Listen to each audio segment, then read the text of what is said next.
أخبر النحل عن دارنا فجاء يقاسمنا دارنا. وهل قلت للورد حتى تدلى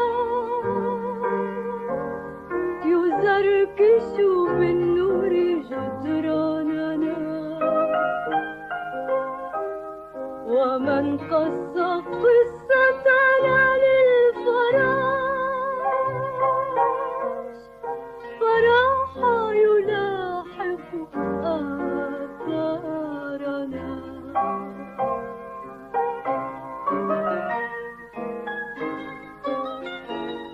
سيفضحنا يا حبيبي العبيد